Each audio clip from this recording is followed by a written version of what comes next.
I will say I was the one who was skeptical of some of the AI generation, and I'm very impressed. I'm definitely impressed by this. That's a good message right there. I'll tell you right now, some of the examples I've seen with other vendors, I'm like, okay, man, that's not good enough. So this is really good. So cool. I would love to see this implemented for sure. Oh my God, I was so impressed. Very cool. It is so cool.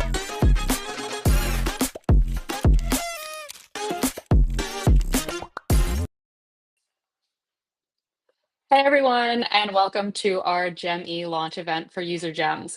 We cannot thank you enough for dedicating 90 minutes of your day to spend with us, and we hope everything that we share will be as useful as I know that you're in the middle or hopefully nearing the end of 2025 planning. So really quickly, some of you may already know me. For those who don't, my name is Justine Wares, and I head up product marketing here at UserGems. And today, I'm going to serve as your event guide and hype person, and maybe even your prize fairy for the day. So before we get into the event, I do want to go over some housekeeping items that we want to cover. So first of all, yes, all general sessions are being recorded, and they will be made available starting tomorrow. Second is your participation is encouraged. And it will make the event a lot more enjoyable for everybody, including us. So please engage with folks in the chat, ask some questions. We're here to connect with all of you. And the third thing here is that, yes, I know we do have prizes, participation trophies, if you will.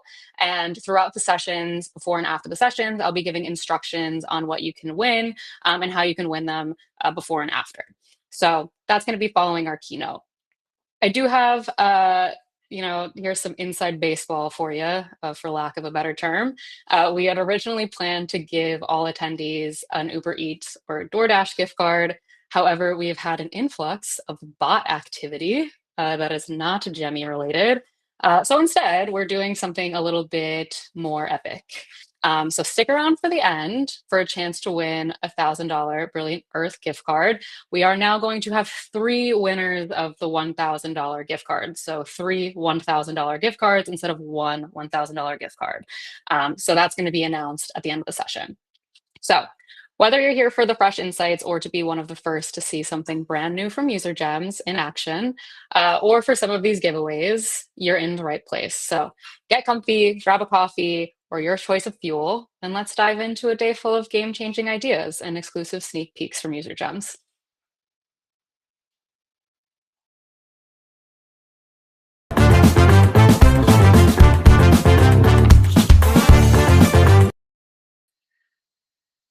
Right. Thank you, Justine. Hey, everyone.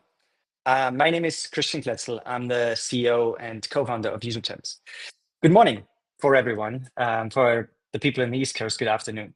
I'm incredibly excited today to welcome you to the future of Outbound, or as we called it, Outbound AI that converts without the cringe. I know that every one of you is busy, so I really appreciate that you came here and spent some time with us. There are hundreds of people that signed up and are interested in this event. And the question, why so many? And my guess is it's because outbound has gotten tough, really tough. And you're not alone to think so. A study by Insight Partners shows that it now takes 4 times as many activities to book a meeting as it did 5 years ago. So the spray and pray methods of the past don't work anymore. What's more, what makes this even worse is that any company I talk to, any revenue leader I talk to, I hear that my goals are increasing, but my headcount isn't. And that really means that a tough and difficult job becomes nearly impossible. And because of this, because we needed to find a solution for this, for our pipe gen problem, that's what started the AI SDR Gold Rush, because we were looking for something that can help us. But if you just take GPT and wrap it on top of bad strategy or bad data, then we get emails like this. And I'm sure you've gotten the same email. I'm pretty sure I have one of these emails right now in my inbox. And we're also getting bizarre promises like this. But removing the human from the sales problem is certainly not magically going to solve our pipe gen problem. So there's no surprise that many people are jaded with AI right now. Pretty much everyone I talk to. Also, the influencers that posted about UserGems, the first reaction was also like, "Hey, like another AI SDR." But the reality is that everyone wants to use AI in their sales process. But the market is being flooded with solutions. And I understand the irony, but pretty much every week there's another AI SDR coming onto the market. And it's really hard to differentiate the signal from the noise. And so what we want to show you today is how UserGems is different than other players and why we believe that difference matters. Our goal is to help you unlock AI because we know you want to use AI. We help you unlock it in the sales process so it aligns with your goals. UserGems is different. So we believe that AI needs to be built differently from the ground up with accurate data as a foundation. The solution isn't to add an AI wrapper on generic data. Otherwise, at best, we all sound the same. And at worst, we all sound completely off, which I think it often does. To understand where we are coming from, we need to go back to the beginning. We, UserGems, started out as a company with one signal: champion tracking. So we took your users, we took your buyers, we tracked them for job movement. It's probably one of the oldest and best sales playbooks, and it works. Like, past champions are 3 times more likely to buy again. But in order to do this play, we needed really accurate data. Nobody wanted a job change notification that's either outdated or wrong. So we had to build our own data infrastructure to make sure that we can deliver really accurate data. And then we realized that there are more signals. Like, if one signal can drive pipeline, there are more signals that can drive pipeline. In this case, like we had it both on the contact level and on the account level. On the contact level, very easy example is new hires. We know that if, for example, someone hires their first HR leader, we know this person, they have budget, they need to make an impact quickly. 70% of their budget is spent in the first 90 days. If we're selling to HR, we want that budget. Similarly, with other signals on the account level, like intent, we all know about this, website visitors, funding, etc. There are a whole lot of signals that can help us with generate pipeline. At UserGems, the foundation for all of these signals is very accurate data. And we believe that the foundation for AI in go-to-market is also really accurate data. And the second piece is actually your own data. There's so much knowledge in your CRM, in your call script, that can help influence who you're reaching out, what the messaging is. You know their pain points. You know the people you talk to. You have the close lost notes that are sometimes good and sometimes not so, but there's a lot of knowledge in the transcript. And it's important that this information is also being used when you're reaching out and when you're selecting companies. And if you take accurate data plus the data that's uniquely yours in your CRM, and then you add AI on top of it, that's how you improve the quality of the outreach, not just the quantity. And so that's what led us to create Gemi. And it's important that when we talk about AI in sales, we typically immediately think about messaging. There's actually another element that's equally important, or probably even more important, and it's about who we are reaching out to. Only then the what and the how. So that's why UserGems actually created 2 agents. The first agent is a prioritization agent. What it does is it takes all of the information that we have, all the third-party information from UserGems, all the first-party information from your own CRM, and it prioritizes the accounts and contacts you should be going after. We can also identify and surface accounts and people that you're not aware of. The new hire that just started, that's not in your system, we will find them for you. And we can generate the prioritized list. And this list of people and the signals and the reason for why they were selected are then the input for generating the messaging. And so our second agent is then the actioning agent. This helps you create emails, call scripts, LinkedIn messages. And there's a whole lot of personalization that can go into every single message. We can personalize based on signals, like what pages they visited, what competitors they're interested in. We can add pain points by persona, relevant case studies. We can find the very best case study based on whatever company you are targeting. And as we said, anything that's in your call transcripts, your opportunities can and should be included in the messaging. And then we operate it in two different modes. We have a copilot and an autopilot. Copilot is for the tier 1 accounts. These are the very important ones where Jenny can help you identify the accounts and people, create messaging, put it directly in front of your sellers. And your sellers can then add their own spin and decide, do I want to reach out? Do I want to change something? Do I not want to reach out? That's where we help them be more productive. But we also have those tier 3 accounts, tier 3, tier 4, where we know there are gems in there, but we don't have the time and we don't have the headcount to go after them. That's where Temi can prioritize them. We're not reaching out to everyone. We're prioritizing, we're finding the best ones, and then we can engage them on an autopilot. And if we do it right, then we get messages like this. In this case, Sophia was selected because she's a past champion from Clary.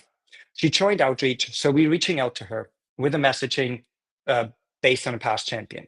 We also found that we already previously interacted with Outreach, therefore we're also mentioning the people we've been in touch with. At the same time, we're not only mentioning in the first email, we can sprinkle it throughout the whole sequence, and we can even connect emails and reference information we've shared. That's how you generate emails that feel like they came from your very best rep. All of this connects back to what for me is the theme of 2025. It's higher targets, smaller teams.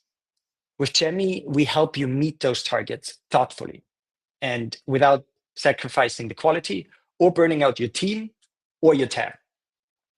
And so as you are evaluating vendors, because AI will be here, but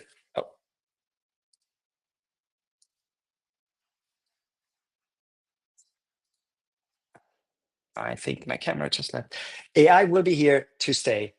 So you need to decide what is important for you to hit your own goals. For UserGems, the focus will be on built on accurate data, because otherwise you're just automating noise. It will be the context from your own CRM to have really personalized messages. And importantly, it will be controlled by you. It will not be a shadow system that runs in the background. It will be in your Salesforce, in your HubSpot, in your Outreach, Gong, Salesloft, whatever system you're using, it will be right there where your seller is. Gemini is AI that you can trust. And now I'm very excited for the coming presentations. What you're going to see is Jay will show you a demo of how Gemini works. Sendoso will share a story about how they hit their pipeline targets with a lean team using Gemini. And then you'll see a behind the scenes look of how UserGems uses Gemini. Thank you everyone for joining today and excited for what Jay has to show you.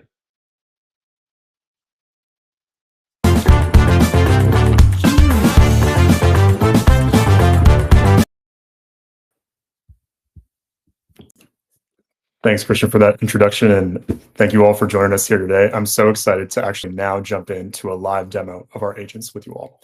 The focus of this is going to be in 3 parts, y'all. First, we'll talk about how Gemini generates lists of prospects with signal, most likely to convert. Second, we'll talk about how we use those signals to actually generate content at scale.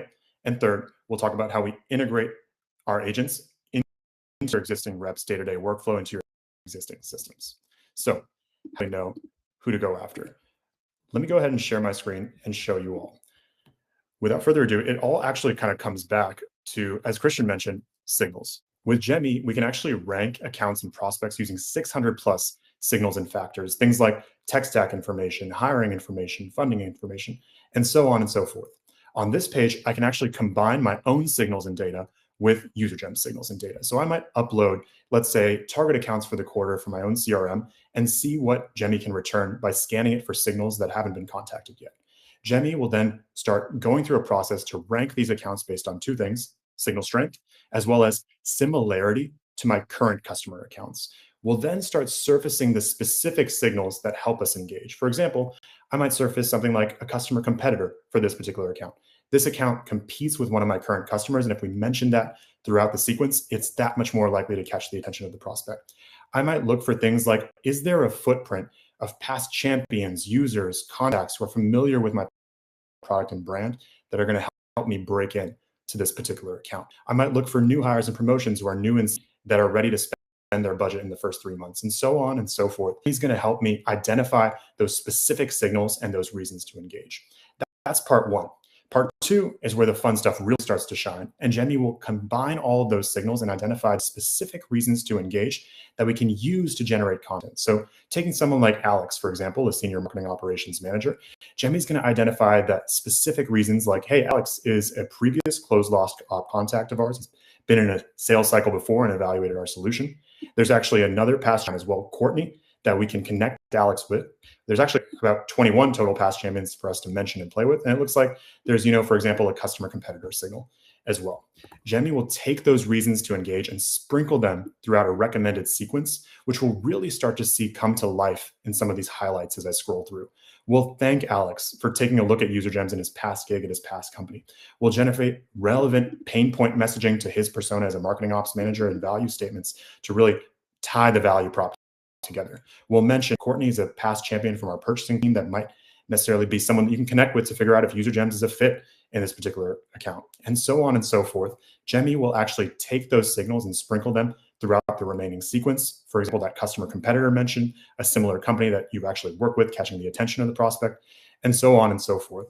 Really, the goal for us is to sprinkle these signals throughout the sequence, catch the attention of the prospect, generate content that actually works at scale, and ultimately convert that to pipeline. But it doesn't stop there, y'all. That's just how we actually generate content. The next step is equally important, which is how do we actually use all of this great information and serve it up to your reps and teams and systems in a way that actually helps them consume it and generate pipeline.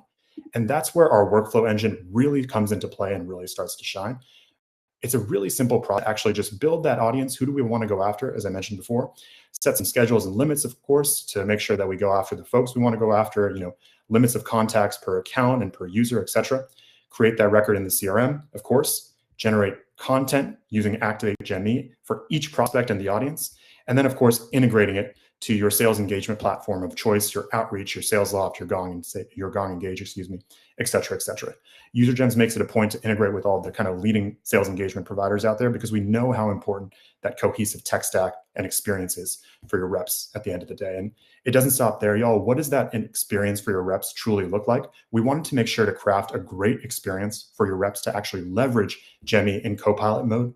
And that's where if I actually jump a tab, I can see that in Outreach, for example, Jemmy can serve up a list of prioritized tasks for me to complete on a daily, weekly, et cetera basis that I can then go ahead and just action straight away. For example, if I click on someone like Jesse, for example, I can actually see Jemmy generate content specifically for this prospect using that same kind of system that we talked about a little bit earlier of the reasons to engage. If I scroll through, I'll see that I have an email served up, ready to send. I can edit it, tweak it, adjust it as I see fit. And I can even vote on the quality of the email and provide feedback to actually train the system on an ongoing basis, make the system better on an ongoing basis. And so really for us, y'all, to summarize, the goal is, can we utilize all this information to identify who's most likely to convert with Signal with Jemmy, use that to generate content at scale, and then serve it up to your reps and systems in a way that actually generates pipeline at the end of the day. And so excited to get this into y'all's hands, of course, and please certainly let me know if there's questions in the chat, and we'll be happy to kind of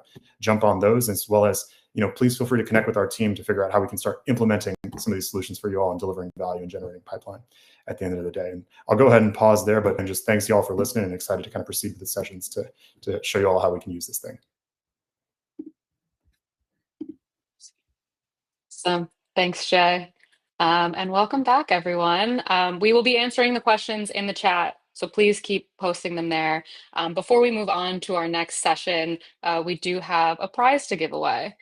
So Isaac, do you have your portable charger? So we have these really cool UserGems portable chargers now. We'll be giving away after the next session. To win the portable charger, you do need to answer a question correctly in the chat. We will not be taking any answers until after the next session, so please hold them tight, and then we'll ask for the question in the chat when we're done. So to win this, you'll need to pay close attention to our speakers in the next session. So Sendoso is going to come on and tell us how they use Gemi to help hit their pipeline goals with a really lean team. So pay attention and figure out what 3 person level signals from UserGems that Sendoso uses with Gemi. But remember, don't answer too early. We will take the guesses after the session. So please welcome everyone's favorite gifting platform, Sendoso. We're going to welcome on Casey Jenkins and Austin Sandmeyer to the virtual stage.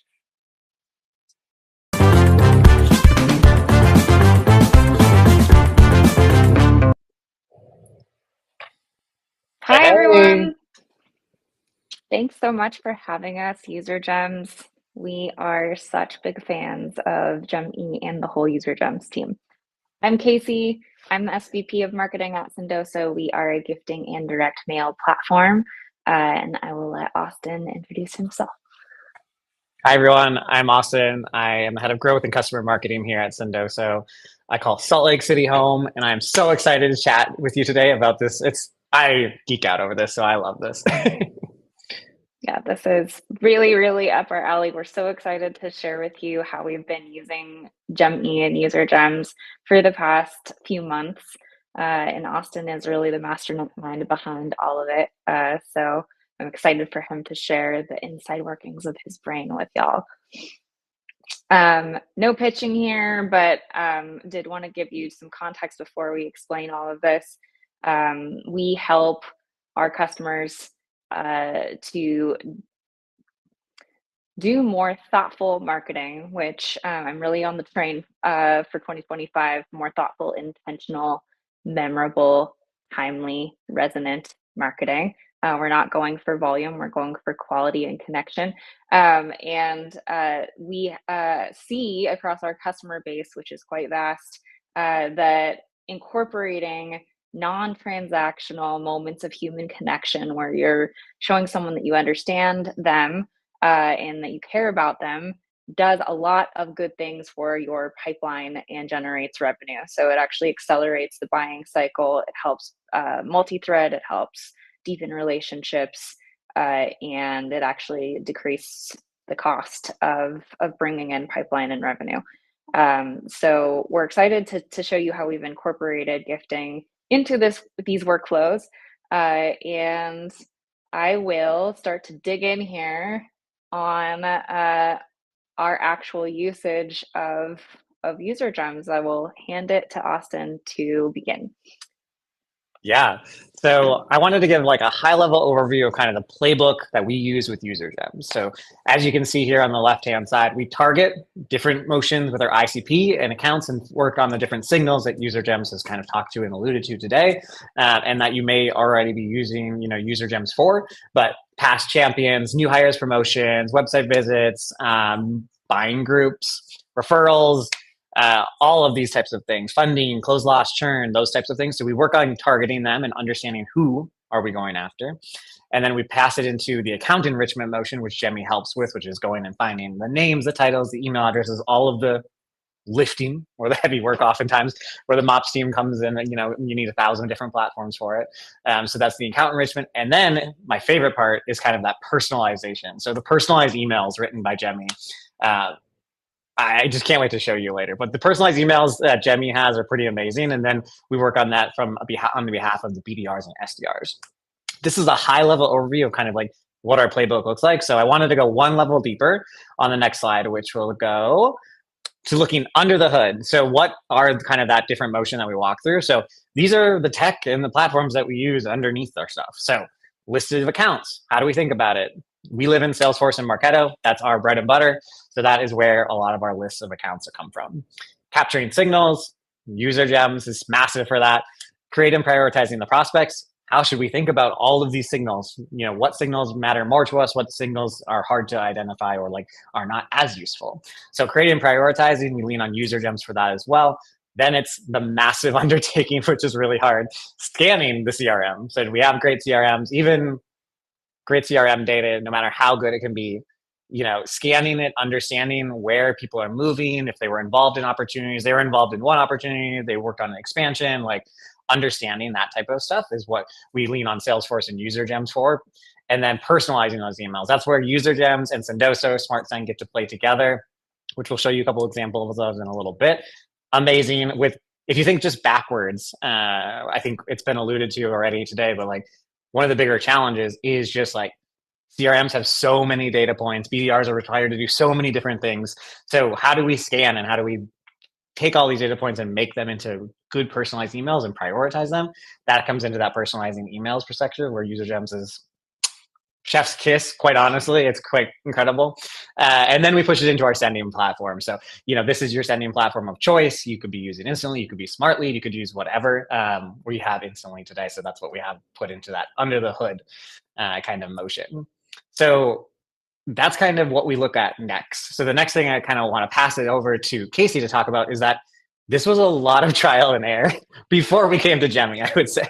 And I will let Casey talk to you, like, what does that pass look like?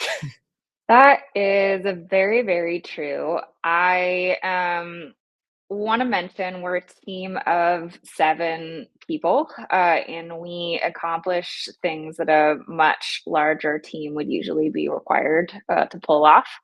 And we also spent quite a bit of time looking, and we look at everything that crosses our desk, but we're looking at um, what is not just a GPT wrapped around some crap. There's a lot of that out there, and we only have so many people and so much time um, to do the work that Austin just mentioned. So we really have to be thoughtful about where we're using human hours and brains.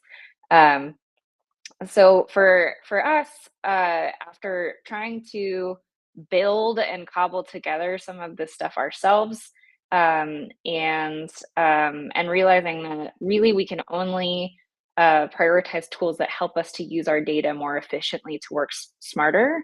We found that Gemi is really the only thing, and this is gonna, it's so glowing that it's almost comical, but we really truly have not found anything that can do this. This helps us turn our CRM to a smart CRM. So there's no way that our 7-person team can spend their time trying to track and follow and dig up all of the data across all of our target accounts. Gemi does that for us automatically in the background. And I haven't seen any other AI tool or vendor that can talk to our CRM this intelligently in a way that we trust implicitly. And I think, there's an interesting note here. This is a tool I actually lobbied finance to pay more for. So we transitioned from something that cost less, but did a lot less for us and actually cost us time and effort and data reliability. So we paid more. Gemi and UserGems paid us back in 30 days and then some. So sometimes it's worth paying more for higher quality and supercharging your team. This is one of those cases for us. And I really think that this is worth it versus trying to build something like this yourself, because it just takes too much manual trial and error and it won't be as good. The quality of the pairing of smart CRM, timely, resonant, thoughtful, personalized, and this is the only AI SDR tool we found that integrates with our AI-powered SmartSend tool, which can figure out what you should gift someone to be resonant and memorable, really makes this a huge hit for us. So quality-wise, how do we know this is working? Well, it's driving hundreds of thousands of dollars of pipeline and turning into revenue for us, but also we're getting Lev notes back. So this is what really makes us excited. You'll see it also excited our friend Derek at UserGems in the top right corner here. He is correct.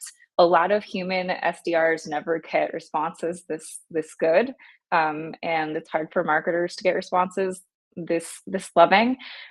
We get a lot of these. We have a channel with our UserGems team where we just drop these in on a regular basis. But the responses we get are like, wow, I feel understood. Thank you for doing your research. This was such a good email. People are asking us, how'd you do this? How'd you do this personalization? It's so well timed. This is pretty much the best thing ever when you're working on a small marketing team and trying to make an impact. We basically have a Love Notes Slack channel, Jane. It is a delight for all of us. Derek,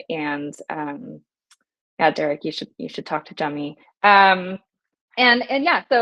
we know that the UserGems team put so much time and effort in many pages of prompts into the baseline for how Jemmy puts together creative responses. Then we layered in Smart Send and gifting into those personalized, timely, resonant, thoughtful, well-researched responses. And that makes this one of the most successful outbound workflows that we've got. Let's look at Casey, before you go, yeah, go ahead. further, I just want to go back one slide and just like double down on this because I have been building and playing with AI tools and trying to pull stuff out of our CRM to make things smart for the better part of, I guess, 2 years at this point now, using many different tools. We've always had some level of champion tracking management tool for many years now. And trying to combine that with other historical contexts in our CRM and, combining these things and making these prompts and trying to run these things through, the AI tools that are out there. And if you have endless time and endless money and you just want to, just kind of spin in circles, go do it, I would say. But like the way that I would do this in the past has been, I would say in the past, sure. The past year and a half has been building and trying to build things, and we were seeing success. I would say we saw success. Little did I know that there was way more success on another side of a mountain I never knew about, but like we saw success. And so the way that I like to talk to it, and that's why we have our nice little visual here, is like we built, the Ford Focus or whatever. If you love Ford Focuses, I'm sorry, but like Ford Focuses, and when I started playing with Jemmy and looking at it, I was like, oh, this is the Ferrari. This is I don't have to change my own oil. I don't have to change all of these things and figure out what type of tire size I want. Like the Ferrari comes, it's perfect. And so that was just one of the big learnings. And just like, I was like, wow.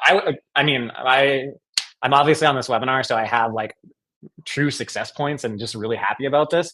But I was obviously generally very jaded and cynical human beings, so this is not how we normally are.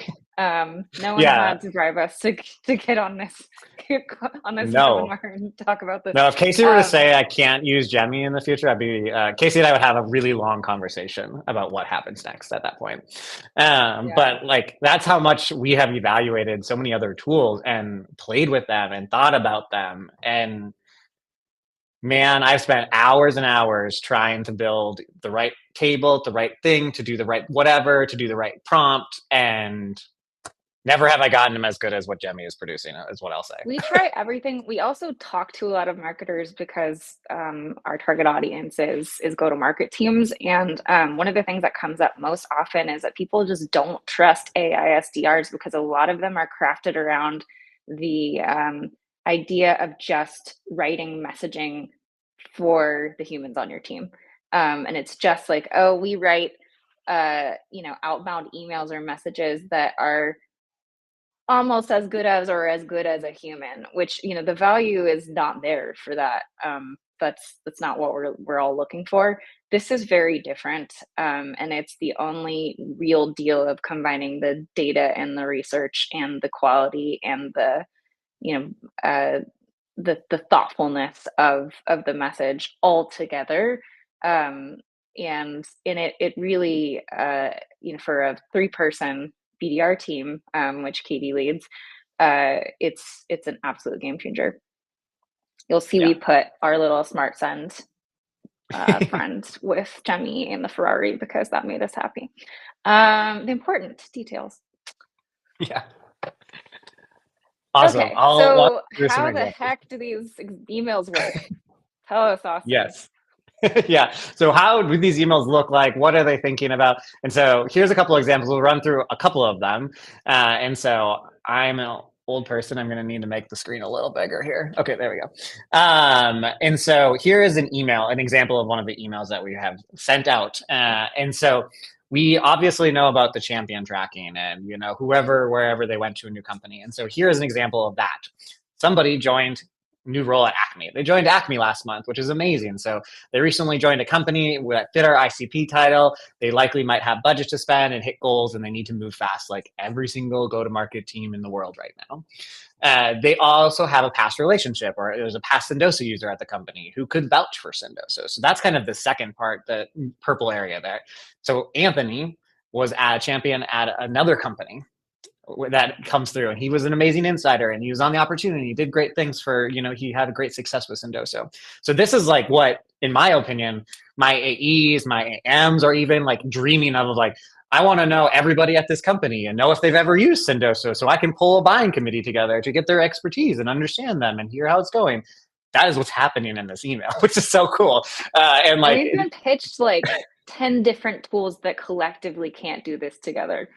So this is very exciting. Like to get to one or two of these variables, like, and these sections would require you to do so much work. And like a BDR would take days, even if you which I think most of us would say our CRM isn't the cleanest. Well, even if you had a clean CRM, it would take quite a while to understand who has been at these companies, where have they been, were they involved in the deals, were they not involved in the deals, were they just, you know, somebody that randomly got added by somebody on an account, or did, you know, they actually had calls with us.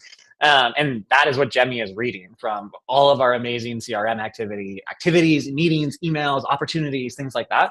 So that's coming together in this email. And then at the end, we have a gift for the new hire. So thinking about how that gift is coming. So humanizing that experience, as we've talked to many times. Who doesn't like gifts? This is one where we're showcasing that we know that they like to go out on the trails, and they got their dog Butch because we have that in a, you know, pass note from a previous company.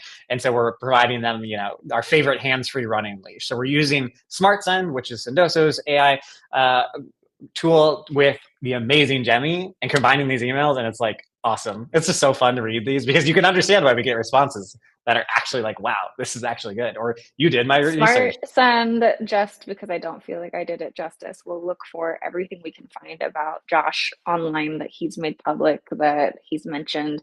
In this case, he probably mentioned that he has a dog Butch, and he wrote a LinkedIn post somewhere with him hiking or something like that. And we will craft really specific prompts to make sure that we're using non-creepy, you know, publicly available feel good information versus stuff that might be interpreted as stalking or weird or creepy. We don't want any of that. So very prescriptive do and don't do prompts are informing this. Yes. So that is like one example. I want to walk into another example, which I think is really cool. And so this is a example of Jemmy picking up a prospect based off a different signal. And Acme is a competitor to one of our amazing customers that have really strong usage. And so we have a case study with them. So here's an example of an email that's coming out talking about, you know, the classic challenges of what your value prop is to this, you know, persona. And then the second part there is using a competitor's case study in the email to us. So we have, you know, Jemmy is smart enough to understand who competitors are in this world, and pulling what's good about the competitor, what's good in that case study and why they are doing it into that, about creating high quality leads, doing strong brand recognition. And then, so that's combining that incredible motion with the purple part, which is, by the way, John over in marketing evaluated Sendoso earlier this year. It might be worth asking him what his thoughts were. How was he feeling about it? And so we get reading closed lost opportunities. So coming back from a win back campaign and that type of motion, which you aren't running, you know, every quarter. We run a win back campaign or every random trigger. This is combining amazing win back insights with additional customer competitor data and incorporating a SmartSend at the bottom here. So it's pretty awesome to see these emails come to life, and how Jemmy prioritizes and thinks about these signals, because it's mind blowing in my opinion. I think that we're going to talk a little bit more about SmartSend, Casey. So I'm going to let you talk a little bit about that. Whoop, Oh, don't see I it. There we kind of go. jumped No the way. gun here a little bit, but I wanted to just say a few things. And Katie is in the chat here. She is actually our resident human expert on gifting and gifting outreach. So Smart Send is as we just mentioned, working very closely with GemE, which I just think is so cute, in all of these emails. And it takes us a step beyond like, hey, do you want a cup of coffee, which is also nice. And I had someone offer me cocoa this week because I don't drink coffee, which got my attention and was very cute. But you know, if you can go a step beyond and it's actually personalized, and you know that Austin really loves Panera and camps out there, and what he likes to eat, for example, that's going to get his attention in a different way. One of the things we wanted to mention here and why we put this slide is we really think it's important to not be transactional when you're offering a gift. And we try to lean away from like, hey, we want to trade you this for that. Or if you take you a meeting, we'll give you that. We want it to feel personable, and we want it to feel like we care about you, because we do. And this is a human should feel like an interaction where we're just providing, you know, resonance and value. So we do a lot of like PS. Katie actually probably has stats on how well that works for us. But for us, adding this Smart Send element has taken our outbound success levels up through the roof, and it's succeeding in a way that we don't see with just, you know, general outbound or even less personalized outbound gifting. Anything else you want to add here? No, I mean, I think at the end of the day, like I said in the chat, we're humans talking to humans, selling to humans. Like we don't make anything transactional. Like nobody wants transactions gifting. This is the worst thing in the world. Like quid pro quo. We don't live in that world. Exactly. I mentioned this before. This works really well.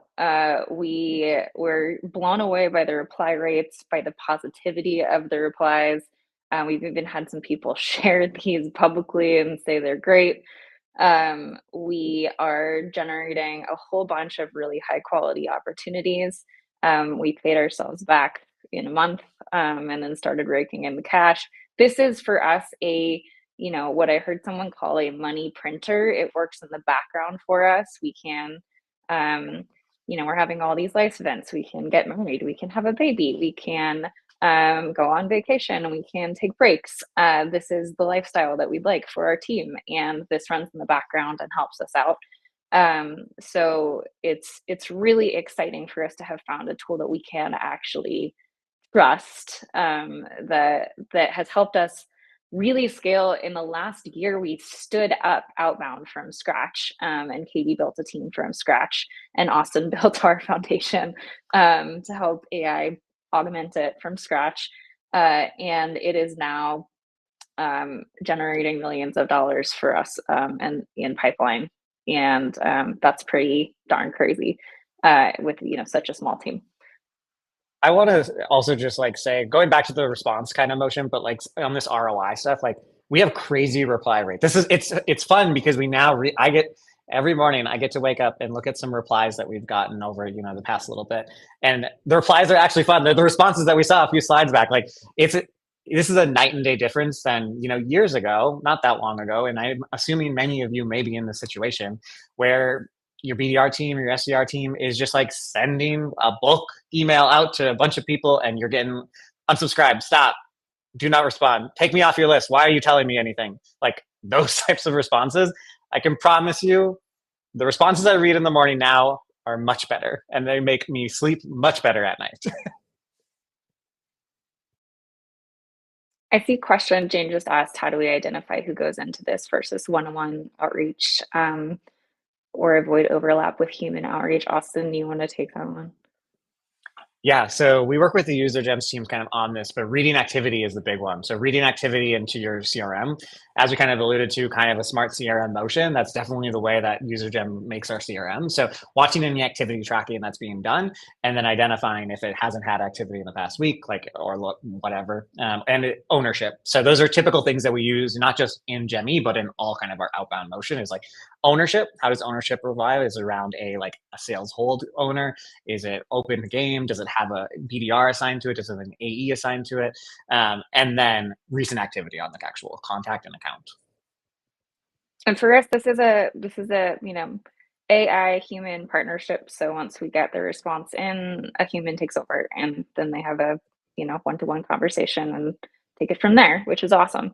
So it's been very smooth for us. I don't think we've actually had any issues with this at all in terms of like overlap or routing or anything. It's just seamless.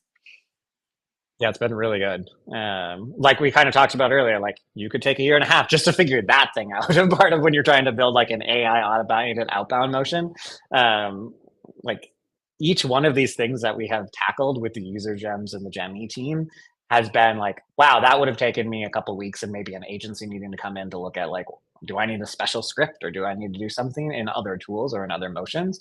And it's actually been crazy seamless. So shout out to the UserGems, the GemE team, like Jake and Justine who were on earlier. Like they're a pleasure to work with, and they just understand where we're at and where we want to go, and they're walking and running alongside us, which is amazing. It's true. We move really fast. We are we're running fast over here, and they're keeping up, and in some cases pushing us harder. GemE is sending as the BDR AE, to answer your question, Matt. It's not sending as GemE, so it's coming from Marissa or from Evan or whoever on our team. 20% reply rate, is that the same reply rate op creation across enterprise? These are our high prio, high impact accounts. We're trying to really maximize and be thoughtful about what we're all working. And so this is obviously for an enterprise account, you're going to be multi-threading, and so you're going to be trying to fit as many people within that account as possible, and the deal could take a little bit longer, but we see that this accelerates that process for us, and these are big companies that we're emailing. Kara, I saw your question. Who is providing the inputs? Is it marketing or sales? So I would say like at this point at Sendoso, we work kind of with sales and marketing. We work with sales on like a messaging. How do we think about this? How are we hearing from the market? Like actual sales calls and conversations. And we use that to infuse kind of the marketing, like this is our ICP. This is how we talk about this to this person. This is how we talk about this to this person. Then we give that over to the UserGems team, and we walk with them through inputs, variables, how we feel about emails, how we feel about the, talking about this or not talking about this. And then they produce kind of the emails and the sequences. So that's kind of the motion. And it's reading our Salesforce for a lot of that as well. I will also say, because I think this is really important, in the last year and a half, we've done a lot of work to try and bring marketing, sales, and CX closer together and create shared trust and alignment. And this has really, really helped us. It's helped us with confidence in our data across the go-to-market team. It's helped us feel like we're all working together and, doing sort of this unified surround sound and targeting around the same accounts. And we have, our sales team and our CX team are blown away by this tool and excited by it, and it makes them want to work with us and partner with us. Our head of expansion on the CX side actually saw this. We dropped her into our UserGems channel, and she started spouting off ideas, and we're now spinning this up. By we, I mean Austin and the UserGems team are spinning this up with Katie for the expansion side. So we were filtering our customers out. Now we are going to be using GemE to target our customers in the same thoughtful way, which is really exciting. Yeah, it was like we kind of shared earlier, we have this love Slack, and we slowly added more and more team members across the org to it. And some of our other team members, like the amazing account management leader, was reading some of the responses, and I was like, I want that. I want that. Like, how do I get that happening? And so now we're working with the incredible Gemini team to get that rolling. That I'm never excited. happens. No. Jeff, Austin can probably answer this better, but you could actually hook in a LinkedIn touch into your workflow. That's something that we do sometimes. Yep.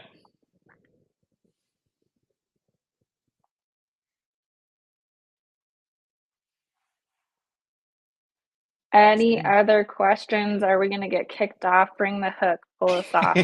I know. They're going to kick us off here shortly. Hey, Justine. Hey everyone. Thank you both so much for joining. It has been such a pleasure to work with the Sendoso team and to hear from them today. It was such a pleasure to work with you both during early access. Um, okay, so I do want to quickly come on and restate the question as someone was asking in the chat. To win the portable charger, the question is, you saw the user gem signals that Sendoso is using with Gemmy. Can you name 3 of them and put them into the chat? So now is your cue. Please go ahead, answer the question for the charger, and then we'll give you instructions on how to win it afterwards. We do have more prizes, which I think I am going to be delivering alone, it seems. All right, great. So our next prize here, we're gonna give away. There we go. Hey, Isaac. Hey. We're live, if you can't tell. Cool. So next prize we're gonna give away is this UserGems hoodie. Shown off so beautifully by Isaac today. So in order to win the hoodie, you're gonna have to pay extra close attention to the UserGems team, where they're gonna share how we drink our own champagne, aka how we use Gemmy to generate outbound for our own ADR and marketing team. So the question that will need to be answered from the next session is, what Gem-E mode does UserGems tier 2 or our silver tier run on? But don't answer the question too early. I'll let you know when we're accepting guesses after the next session. So whether you're already using AI for outbound or you're just getting started, there's a ton to learn here. So let's welcome Sarah and Trinity from UserGems to our virtual stage.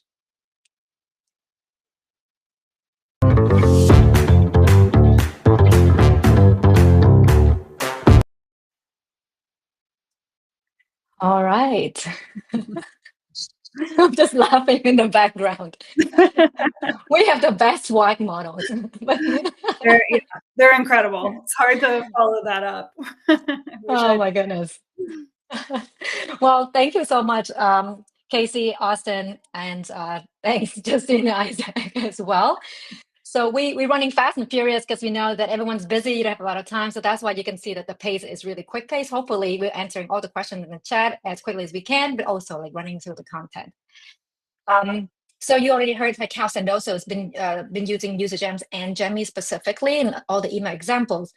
In this session, Sarah and I will actually get into like the different lessons we learned and tips and tricks of how we implemented AI into our workflows. So we're not going to show you any more email examples. I think you've seen enough of that in the last 3 sessions. So now it's like on the how to operationalize this as part of our team. So just quickly, just some context. So this is just a recap we just did from Q4 when we after we implemented Gemmy. So the pipeline grew, yay! But the most exciting one is like the efficiency ratio completely skyrocketed. We were like very stable around 11, 14x. The goal is 10x, guys. And last quarter, because we implemented Gemmy with the rest of the ADR, marketing, and AE team, our efficiency went to 17x. It's pretty wild. Kind of like I had to rub my eyes a few times. I'm like, am I crazy? So I just want to share a little bit of like the journey we went through. I know we have some customers on the call, and you're probably in the same journey as we are as well. So in Q1, we kind of started out with like some key signals, the ones that you guys know UserGems for, like past champions, new hires, multi-thread, etc. So it has some like campaigns like when an ICP accounts have a new past champions joining or get the new hires, etc. Pretty straightforward. It contributed to about like 15% of our pipeline. But obviously, like everyone on the call, pipeline target always go up. It only goes one direction. So in Q2, Q3 last year, UserGems started offering all signals. So you've heard like on different presentations today, like customer competitors, website visits, hiring, funding, you name it, right? So of course, we love drinking our own champagne a lot. So we immediately cranked up and took all the signals into all of our programs, pre-sales and post-sales. And as you can see, it kind of went a little bit crazy. And this is only just a snapshot of what's really behind the scene because it went a little bit nutty. So kind of, this PDF doesn't show the GIF. Basically, it's the cat losing. It's kind of like losing it. That was me, Sarah, our RevOps team. So signals were really great because they help us kind of like figure out who to go after when and why. So definitely gave us a boost in the pipeline. The thing is, as we scaled and we have to think about different campaigns and like scenarios, if then, it went a little bit nuts. And looks like our slides also went a little bit nuts. I saw Karina waving something. But essentially what happened is that signals is data. So you have a lot of workflows. So you have to think about all the scenarios, right? So at the rep level, this is not just a UserGems thing. I've heard this stat from a lot of different CMOs, different companies like SalesLoft, etc. Reps can only handle about 3 to 4 playbooks max at any given point in time because they have to think about a number of accounts and prospects in each of these playbooks. So it's just too many once you kind of like pass this 4 playbooks. So what ended up happening when we roll out so many signals is that just like a lot of missed warm opportunities. We see that some accounts have good signals. Reps, people have life outside of work too, weekends, etc. So a lot of things we just kind of like let it slide. So a lot of missed opportunities. And then Sarah being like incredible ADR leader she is, making sure everyone clear out all the activities. It led to like burned out reps and also like burned out managers, AKA the two over here. So I think that's just like human capacity, right? On the other hand, we also have a limited headcount versus pipeline target. We also, like some of our team members had great news. They had new babies during that time, coincidentally. So like the gap between the headcount and the pipeline target also kind of like widened. And then the last piece is we want to get the AEs to help us prospecting as well. And most AEs prefer to close. They don't like prospecting. And I want to highlight, don't like the manual tasks that come with prospecting. They're great when they're talking to buyers. It's just the manual task of it. So the ROI, the time spent is not there. So with all of these things combined with UserGems start building out the AI aspect. So we centralized the slides you saw earlier, kind of like double this through Gemi, so that Gemi will basically monitor our entire ICP account in our Salesforce for all signals that we care about, and then capture the CRM data like close loss, etc. Then it prioritizes and ranks, and then enrich, create new contacts if we don't have them, add them to the right sequences based on the guardrails that we set, which we will talk about in a little bit, and then write the messaging for our teams. So it just kind of streamlined for both like the managers level and also the rep level as well. So there was a question I think Jane asked earlier, like how do we determine like when do we give it to like reps 100% versus Gemi versus like variation of hybrid? So the first thing we did is like kind of like thinking about our ICP account list. So we have about like 15,000 accounts. So how do we tier them in a way that can make this whole process a little bit easier? So we use ICP fit criteria, and then we use signals to prioritize. So like which signals are high value for us, give more weight, et cetera, et cetera. If they have any kind of previous engagement with us, they get more scores, et cetera. So that's kind of account scoring. We have tier 1, 2, 3. So like the tier 1, that's like the creme de la crop, right? So we use like Copilot. So Gemi will do all of the mundane tasks or like like manual tasks of just gathering all this, prioritize, etc. But reps review those emails and then do calls and then LinkedIn step. For the tier 2, still ICP, have some signals, maybe not as much as tier 1. So it's also a co-pilot, but one thing I want to call out here is, so Jemmy will draft everything and actually send out the first few emails. So the sequence, as you know, like sales sequences can have different types of touches. So Jemmy actually will take care of the first 3-4 emails for our team, and then the reps will actually take it from there with call and LinkedIn steps and additional manual emails if they want to. And then tier 3 is on autopilot. There's no manual touch at all. So that's kind of like how we segment the accounts for us. And then there's also one-off like seasonal campaign, et cetera, et cetera. So next, I want to pass the baton to Sarah to share all the lessons we learned and all the tips on how to implement, how to drive adoption, and how to scale success within the team here. Yeah, let's get into it, y'all. Can we flip into the first slide there? Tips for implementation. Sweet, thanks.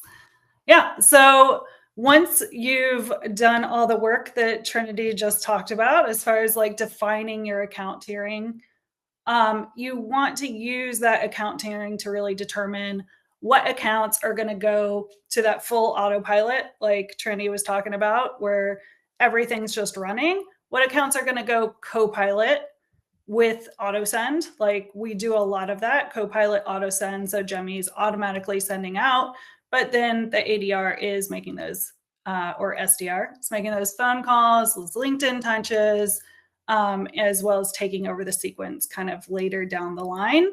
Or full co-pilot, where the ADR is really manually hands-on, checking, verifying every email before it sends out, maybe tweaking it a little bit to their liking.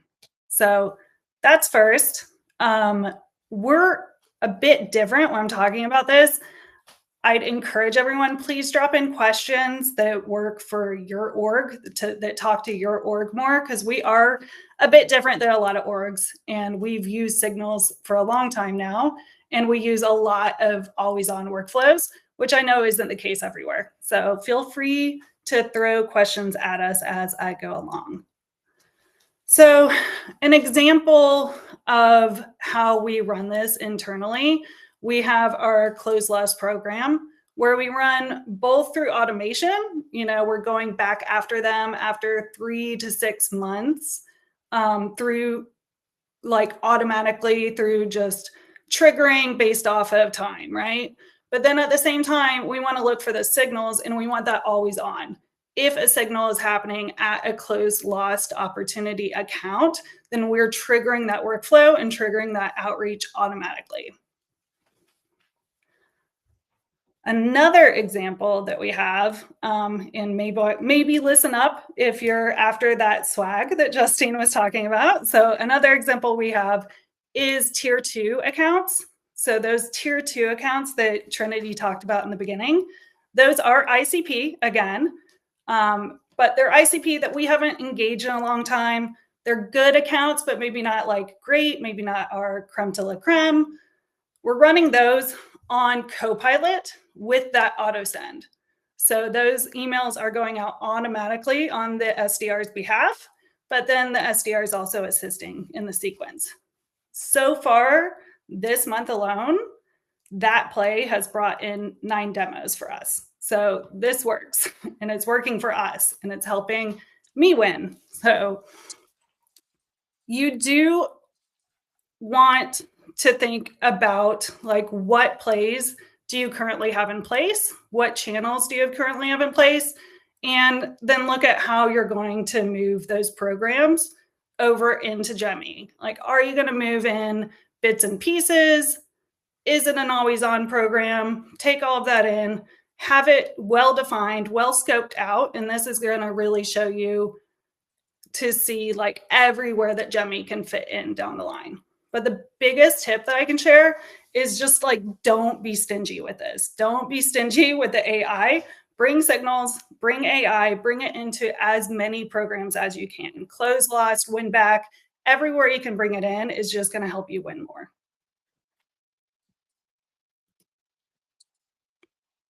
All right, so let's talk about it. Let's get into it. AI can be kind of scary to trust at first, right? I think we've all seen like all the horrible misses on LinkedIn. I know we share internally like really bad examples that we get. We share them in our Slack channels, just examples that we see in our own inboxes. So trust me, I know just how ugly that this can get, which is why signals are so important. Because it's not just AI inventing its own messaging. AI is not being like super creative here. It's also not AI just like pulling from someone's LinkedIn profile, throwing irrelevant, like really awkward messaging out there. It's working on specific data, which is what it's good at. So that's the really key piece here. Also important to note, like, remember, we are not doing heart surgery here. It is not that serious.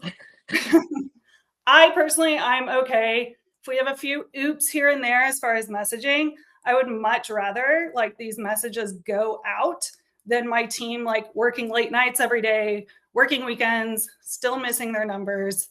Like honestly, I've had larger teams, I've seen people come and go, had a lot of reps. We all have probably had a rep or two that's made worse mistakes and probably sent like way worse messages. So if you're tracking the right signals and your data is good, you're going to get those wins, even if the message isn't perfect. So that's an important thing to remember. It's really about the signal that's going to bring those replies and those wins in. So first thing is really verify that data. Once you've got the data verified, then you can really trust the AI to go out and do its thing.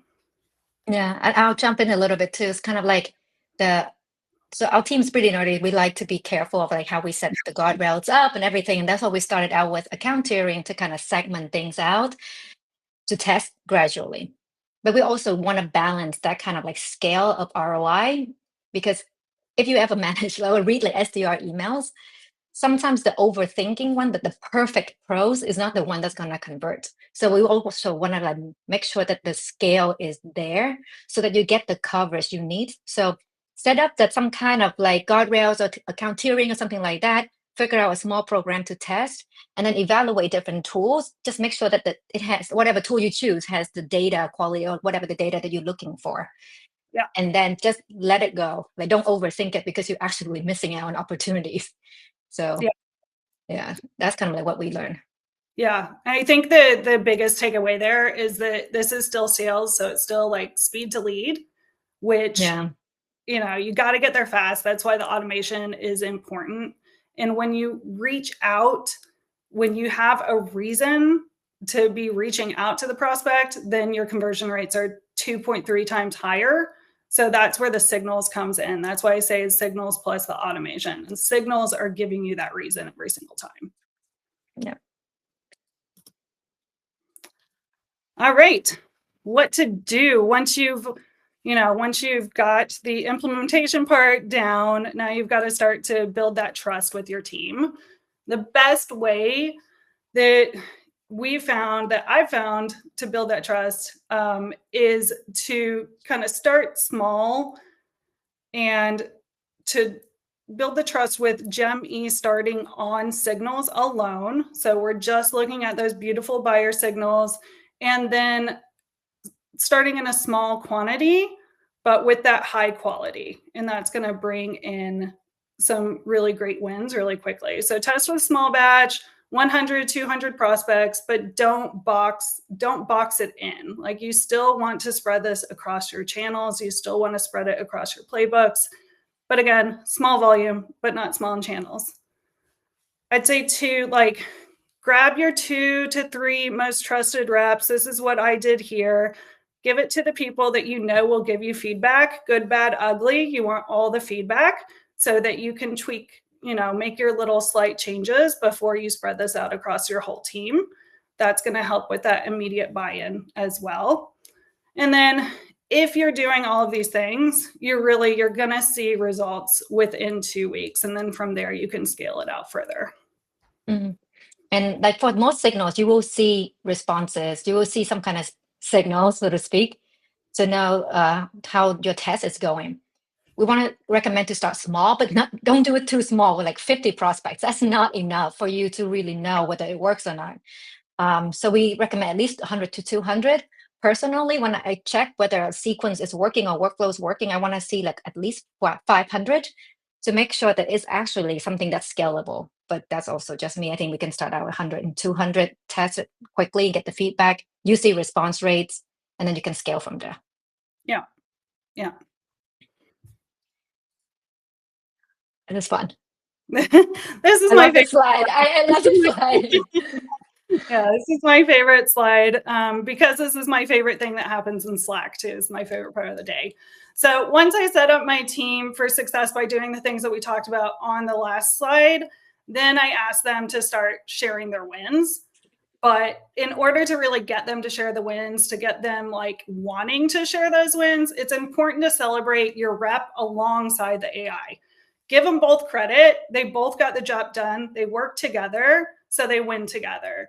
So ask them, like share everywhere. We share all the time. Our channel's always popping off, and we share in team channels. We share them company-wide, which also helps get the company-wide buy-in. So just, share. Yeah. I think like people I think a lot of time, all these AI out there is kind of like spread this fear of like, it's replacing people. Actually, from what we've seen, and our reps are experiencing it now, when they wake up and then things are a lot easier to get responses. Like the way you can see how our rep describe it is like, it feels like a pod. It's like their sidekick. You win together. So it's not like an or, it's a together thing. So like Jemmy can do all the grunt work sourcing the person, and then it makes the call a little bit warmer. So they win together. So I cannot stress this enough. I don't know what we're seeing out there with the messaging, but it's really not an or thing, at least from what we've seen so far internally, like how our reps are so excited to see. It helps them hit the number. Yeah. All right. So now that my wins are flowing in for my team, like they're winning, they're sharing their wins, like I need to track my success and what this is doing for me. So I live like everyday Salesforce outreach. That's where I'm at all the time. That's where I track everything for every program I'm running. So this is no different. I say use your Salesforce, whether it's Salesforce or HubSpot, if you have Outreach, if you have SalesLoft, whatever it is, track your Jemmy sequence performance in your SEP, track your opportunities generated in your CRM, track it where you already live. Trini, do you have anything to add there? We track a lot. We track a lot. Yeah. Yeah. So, which is how she had those lovely numbers at the beginning of the presentation. Tracking. So accountability. You could ask my team, which are probably here right now in the chat. They can verify, but I'm big on accountability. But I also want my team to have breathing room and to be able to run their own day and run their own workflow. So if you're running a lot of co-pilot steps, a lot of Jemmy co-pilot sequences like we do, there's a lot of manual steps, whether that be the rep verifying the email or if it's calls or LinkedIn tasks. You want to make sure they're completing these each week, because it's important to remember that all of these are your buying signals. These are your like golden leads. So please, please, please hold your team accountable. If they're not completing your Gem task on time, like if you're coming in on Monday and you're like, wow, they've got like 50 overdue tasks that they didn't touch last week, maybe take it from the co-pilot, switch it over to autopilot, let it roll.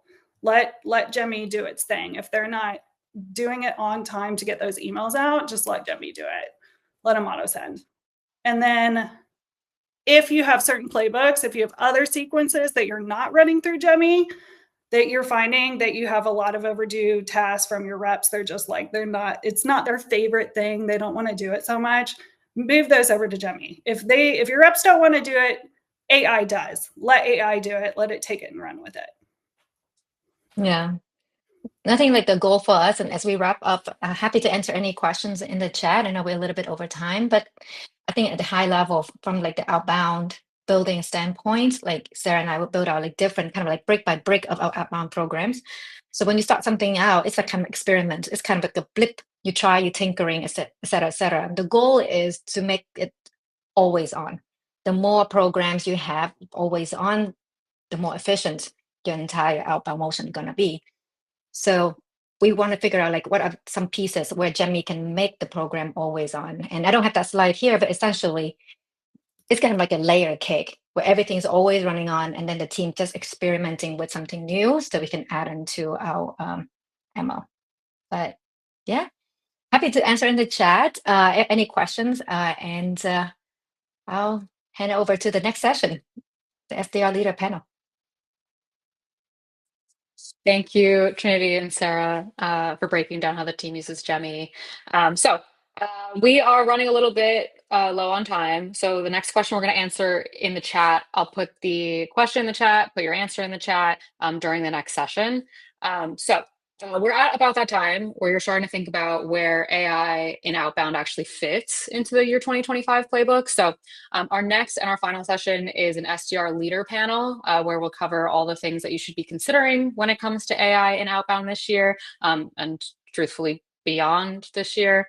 So you're going to hear how SDR leaders are shaping their strategies this year.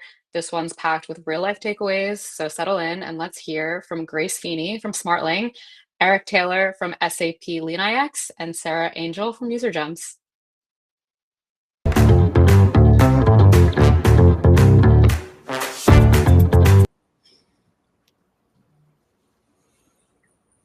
Hey y'all.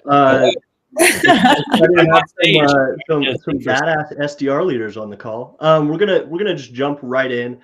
We're gonna skip a little bit over introductions beyond what Justine did. If y'all have any questions in the audience, jump onto LinkedIn, connect with them, learn more about them. They're great people, really intelligent SDR leaders. But we're gonna get into AI strategy and future trends and leadership within the SDR leader role. First question I have for you guys, how has AI transformed your team's outbound strategies so far? And what are some specific changes you're planning to implement in 2025? Yeah, so for my team, we know where the multi-layered signals that they're the goal people to go after, but they're so time consuming to find. And the struggle I had, especially like over the last year or two, was getting the time for my reps to, instead of doing such administrative work, to get in front of the prospect, to have the good conversation, to stand out in the inbox. And we've been able to incorporate AI into how we're scoring accounts, how we're researching accounts, how we're syncing all the data into one place. So when they speak to that prospect, they're super prepared. So honestly, incorporating AI has like given back so much time, and it's really restructured my team from being quite administrative in their role and going back to basics of actually connecting with people every single day, being able to have more phone calls. And if I was to kind of think about 2025, I feel like last year was a lot of like experimentation for my team. So if people are kind of like, I don't even know where to start, like I'm so open to telling more about my story. But for now, I'm very like, okay, 2025 is like execution, but really we spent a lot of basics of like, okay, yeah, we want to do more dials, but if we're not very good at objection handling in general, speeding up bad isn't really going to get us results. So it's kind of really making sure you have those fundamental skills done or trained, and we're constantly upskilling the team that way. And then being able to evaluate, right, we have a good process here. It drives some results, and now can we implement AI to like speed up that process, if that makes sense? Yeah, I love it. And then Eric, I know you're a Reddit AI nerd from the beginning, so I'm kind of curious your perspective. You and pre-Jemmy, how were you handling AI on your team as well? Yeah, shout out to the Singularity subreddit on Reddit, where everybody talks about the possibility of AGI and how soon it's going to come. But yeah, so I would put it this way. I think the rollout of AI, it's going to happen slowly but surely. Like any of us that are millennials, like we have iPhones today, but it all started with like a Nokia flip phone, and then we got color, which was crazy exciting, and then we got this, and then we got that, and now we're here. So I think the first generation for us in our prospecting with AI was just a simple script or a simple prompt in ChatGPT. And we're lucky in our business because we have a very distinct set of accounts that we're targeting. It's a niche set of within IT called enterprise architecture. And the prompt was simple. It was, GPT, tell me if this company has at least one person with the keywords enterprise and architect anywhere in their title. And so we immediately found the 30% of accounts in our CRM database of like 60,000, and we knew exactly where to go, right? So that was manual. It was kind of MacGyvering GPT. I think the future, like if we're moving from a Nokia flip phone to color, and what's happening here with this event, the direction UserGems is headed, is I really imagine like a self-healing CRM database. And by self-healing, I mean like, how like a lizard, if their tail gets cut off, it regrows. I mean, we all know that after 3 months, the data at the account level of all the prospectable personas is out of date in the CRM. What I think is the future, and what I think any good AI system has to rely on, is a foundation of good data. And we're at the point where we can almost implement a CRM that's self-healing, in the sense that we know for a fact every single contact is up to date and any new hires are already in there. And that's really exciting. And I think that's going to form the foundation of, I think, any successful program. Yeah. And one of the things I wanted to get into too is, we heard it from Casey, is they were evaluating dozens of tools to try and solve for one problem and all the tech stack involved. What are some of the biggest challenges your teams are facing in terms of adopting AI for outbound, and how are you addressing them so far, and how do you kind of see that in the future? For me, the challenges was, if you have bad data in, you get bad data out. So I think also for me, I started this journey like 2 years ago. So when I first started like introducing AI into my company, I think I've said this there before, like my CEO is a genius, because he was like, oh wow, this is like, we hadn't seen this at all before. And then these emails that we were writing, it seemed thoughtful to start, but I think we got away from the basics of like, are we actually speaking to the problem of that person's job on a day-to-day basis? I have had multiple emails saying Grace loves Guinness, and they've done the research that I'm Irish, but me drinking Guinness isn't really going to get me the meetings I need to hit my pipeline goals. So I think the challenges I faced was like, I got a little bit distracted by the shiny thing of the new product, and remembering that like, actually we need to focus on our role now, changing to QA this stuff to make sure that we know what good looks like, and to not forget that. I think for me also, the challenge faced was like, there was a lot of new stuff coming on the market. So I was getting very like, oh, happy years about this person promises this will fix that. And what's really executed for me and worked is really looking within my own tech stack. I think there's like a point of like, I think it's like 20% of SaaS features are not actually being used by teams when they buy a product. So I was actually able, like, I'm very lucky working with some of my vendors, but like any vendor I have now, they've gone under scrutiny for the last 3 years, because we've been on this thing of cutting costs. If you've survived, there's a reason. You're a trusted like vendor, you've good data. And with that, like, I really have trust that the AI that they're implementing, it all syncs with what this data we have, and it's actually creating way higher results. Because I've had like infrastructure issues with emails going to spam, Salesforce connects, and then emailing my customer accounts and my VP of CS, blaming my BDR who actually didn't do anything, and it kind of lost a little bit of control. So for me, it was kind of nearly kind of going back to basics, being like, okay, what's worked? Who's helped me in the past? Trust in that. And really, I think the last challenge for me is like listening to your reps more. They're the heroes at the end of the day. They're the ones going out there doing the work for us. They're getting those meetings in. So kind of like really, instead of waiting around for feedback, constantly ask, constantly question, and execute faster on their feedback. Trust their guidance, you know. And Sarah, how's yours changed? I mean, you're one of you're actually the earliest adopter of Gemmy. What are some of those challenges that your team faced when you were standing that up, and some of the early stuff even before Gemmy? Yeah, I think ours was a little bit different because it's a little different when you're building something in-house and you're having to be the first to adopt it in-house. So the challenges are a bit different. For us, it was a lot like, are we standing up a product to replace our jobs? You know, it's like, it's a big fear. It's like, what are we doing here? I'm not really sure. Do I want to use this if it's going to end up replacing my job? So there was that hurdle to get over of just like building that trust there. But then once you get past that, is this going to do a good enough job in my name? Like, now that it's sending out messages for me, what do these messages look like? Is it good enough? Like, I don't want people thinking that I'm doing a bad job, because we used to be such a like manual, hands-on team for everything. We're personalizing.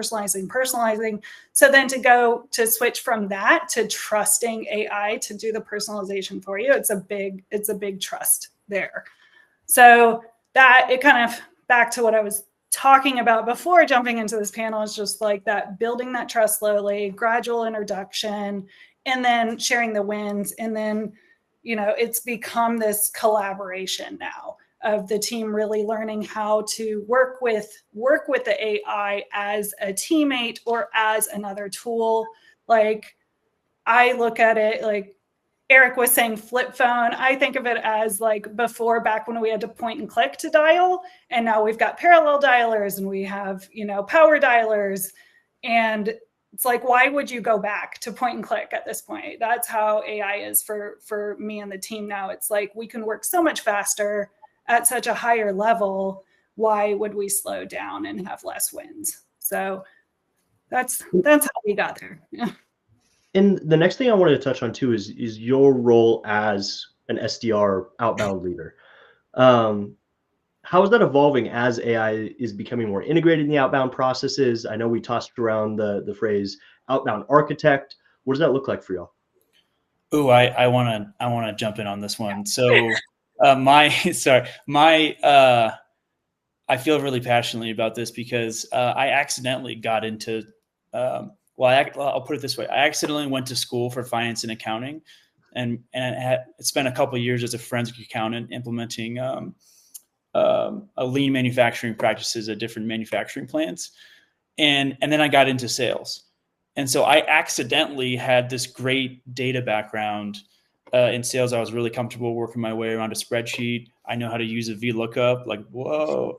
And I think the future is, it's all just the flow of data and the automations that are put in place. And I think the technical requirements for the business development profession, especially as a leader, you're right in the middle of the intersection between sales, marketing, and business development.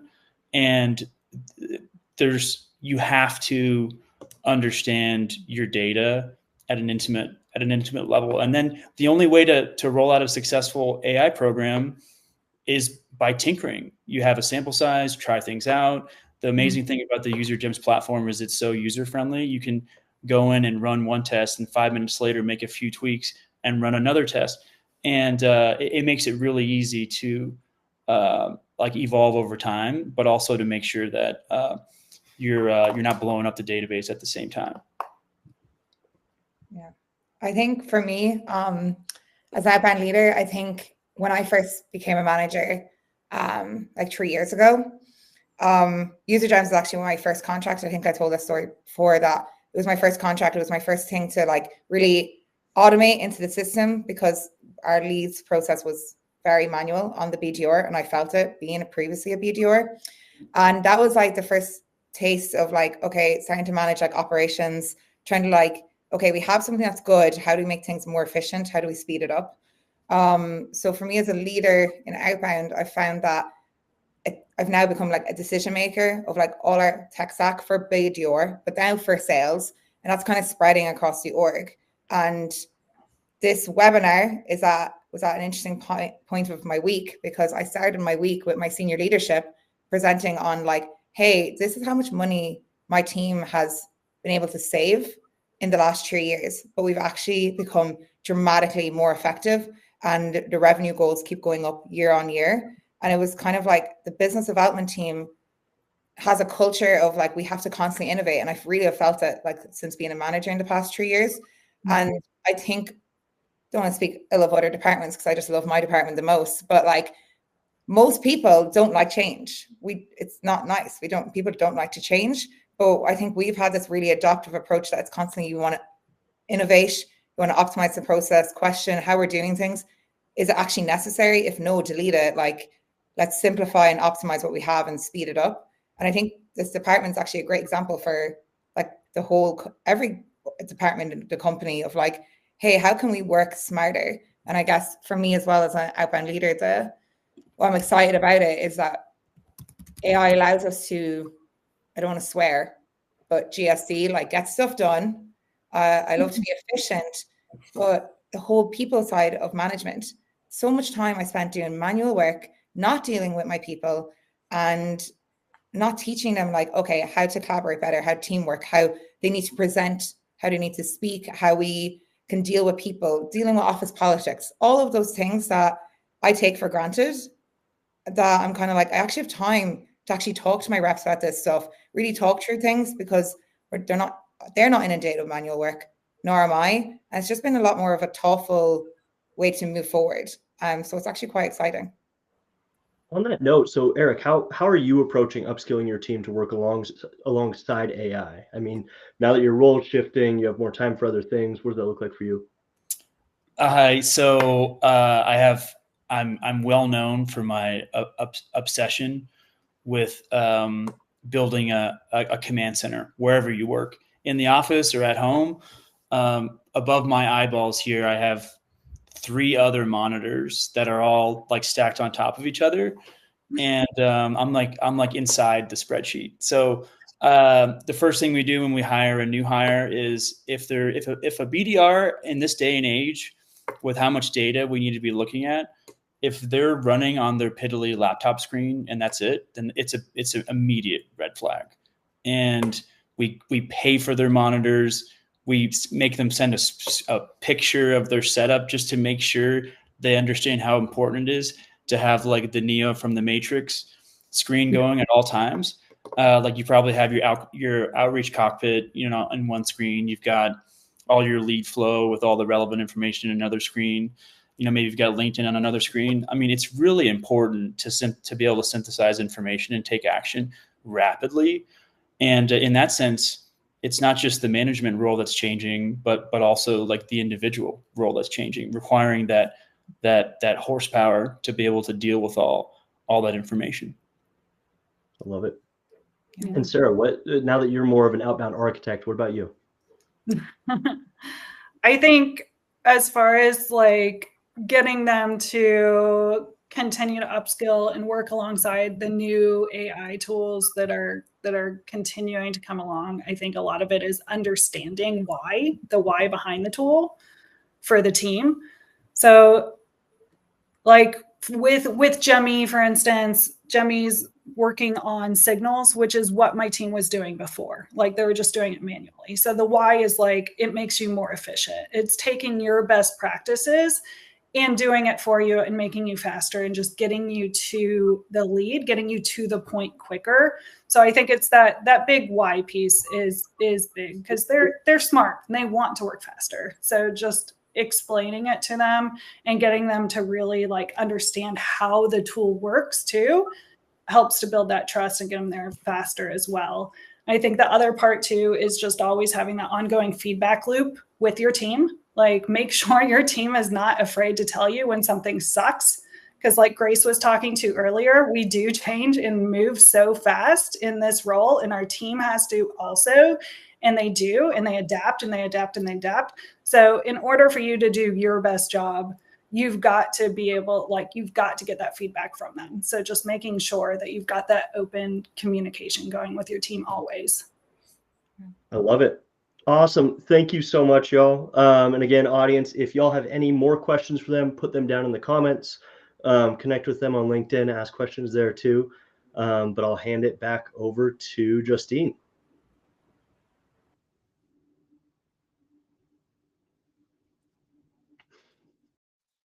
All right, everyone. I hope you all had a good time and you learned something useful. First off, thank you all for your participation so far. And remember, don't forget to drop in the chat any questions that you'd like our team to connect with you on. So really quick wrap up before I hand it back over to Christian. For our grand prizes, our 3 grand prizes of $1,000 Brilliant Earth gift cards to spend on yourself or your loved ones, because it is Valentine's Day soon. We're going to announce the winners on LinkedIn and we'll reach out to you directly. So make sure you're following UserGems on LinkedIn. If you're not, though, I promise we'll reach out to you directly if you won. And I know that we've kept you for a bit, but before we let you go, I do want to invite Christian back on the stage just for a couple closing remarks.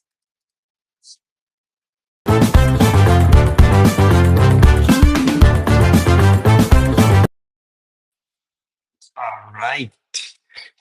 Thank you so much. That it was really, really great. Thanks for participating in the chat. Thanks for all of the speakers. It was a really good presentation.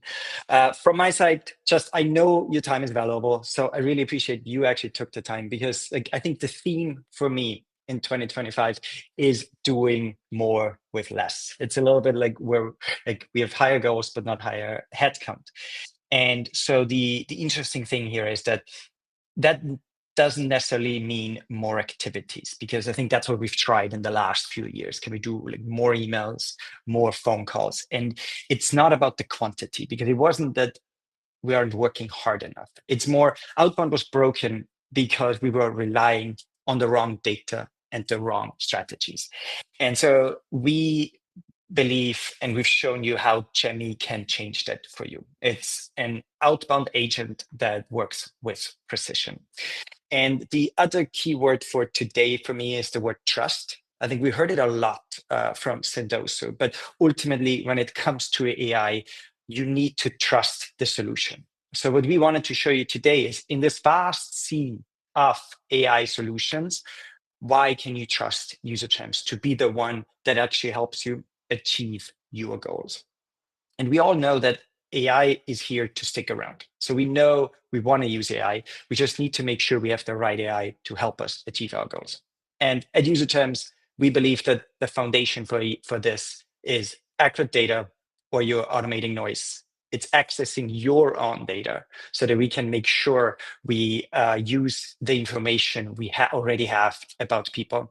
And then lastly, it's integrating into my systems so it actually works with the seller. When we celebrate Gemmy successes and when we highlight how our sellers are creating opportunities with Gemmy, it's always our sellers are working alongside with Gemmy. So I hope that you'll also be able to work alongside Gemmy and achieve your goals. We keep innovating. It's a space that iterates really, really quickly. So please try it out. Give us your feedback. Tell us what you think. Tell us how we can make it better. And we work with you on building the future of Outbound together. Thanks, everyone, for joining today. I want to bet big on Gemmy. I can't wait for that little body bot to do its thing.